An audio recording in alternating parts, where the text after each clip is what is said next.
Energía eólica. El viento es una fuente limpia y renovable de energía. Para convertir el viento en electricidad, primero es necesario saber su velocidad, ya que la cantidad de energía eólica que se genera depende de esta. Antes de instalar un molino de viento o aerogenerador, las máquinas que transforman el viento en energía, se debe determinar la dirección y la velocidad del viento.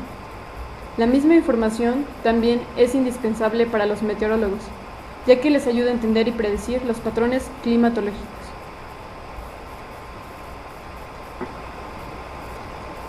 Dispositivos para medir el recurso eólico.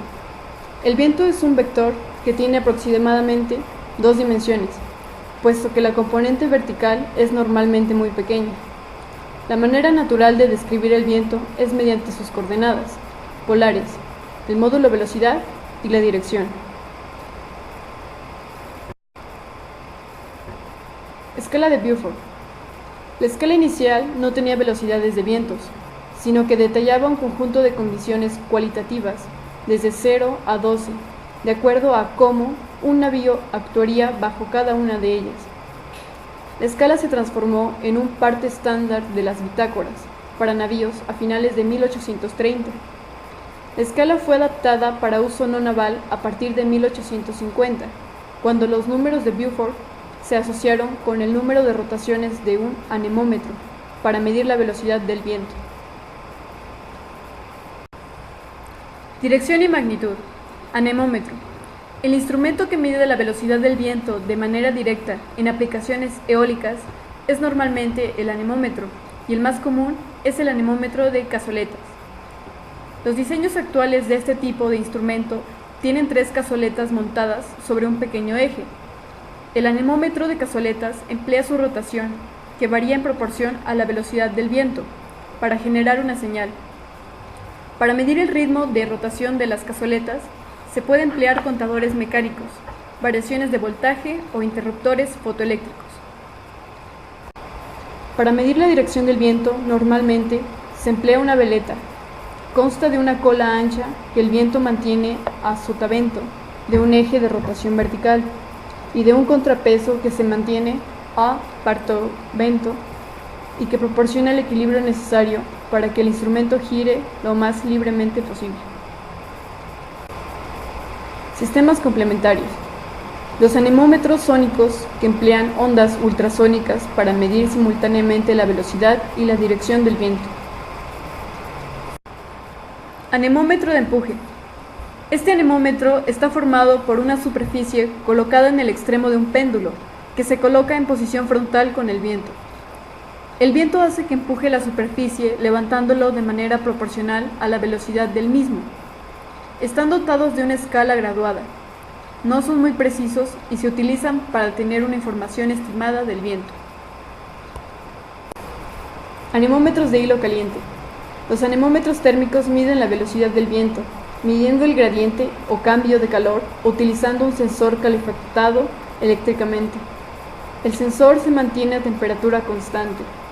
El enfriamiento que sufre el hilo hace que se aumente el voltaje para mantener la temperatura. Esta variación del voltaje está relacionado con la velocidad del viento. Anemómetros de presión hidrodinámica. Estos anemómetros tienen un tubo de Pitot que está formado por 2 tubos. La diferencia de presiones hace que se pueda calcular o determinar la velocidad del viento. Los tubos de Pitot miden la velocidad de un punto concreto sobre la corriente de flujo y no mide la media de la velocidad del viento.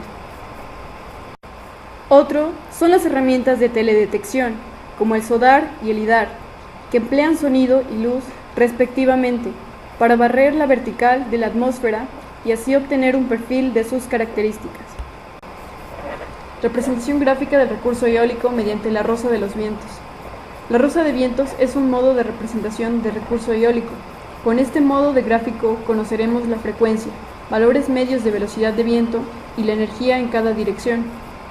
La rosa de vientos se trata de un diagrama polar que representa el tanto por ciento de viento con la dirección indicada y en módulo su escala de velocidad media. Esta es una gráfica de frecuencia y la velocidad del viento procedente de cada una de las direcciones.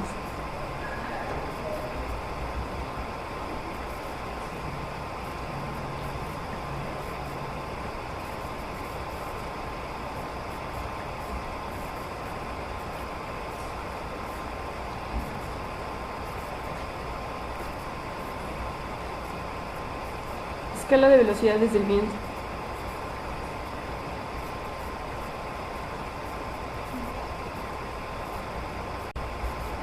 Funcionamiento de los generadores de eje horizontal y eje vertical. Horizontales son aquellos en los que el eje de rotación del equipo se encuentra paralelo al suelo. Los aerogeneradores de eje horizontal tienen su eje de rotación principal en la parte superior de la torre, que tiene que orientarse hacia el viento de alguna manera. Ventajas. Extremos de pala variable, lo que da a las hojas el ángulo de ataque óptimo. Permite que el ángulo de ataque sea ajustado, proporciona gran control, de modo que la turbina puede recoger la máxima cantidad de energía eólica de cada día y estación. Las torres altas permiten acceder a los vientos más fuertes en sitios con cizalladora. En algunos lugares, cada 10 metros de altura, la velocidad del viento se incrementa un 20%. Desventajas. Las turbinas horizontales tienen problemas para funcionar cerca del suelo, debido a las turbulencias.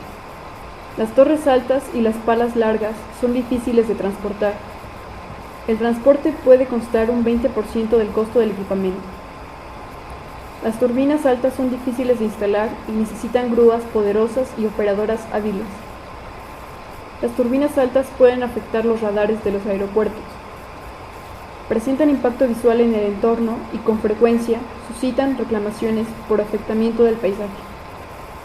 Exigen un control cuidadoso, de lo contrario, son propensas a la fatiga de material y los daños estructurales. Tienen que orientarse hacia el viento. Verticales. Son aquellos en los que el eje de rotación se encuentra perpendicular al suelo. Sus ventajas son: no necesitan torre, por lo que la instalación y mantenimiento de los sistemas de generación es fácil. No necesitan mecanismo de orientación para orientarse respecto al viento. Sus desventajas.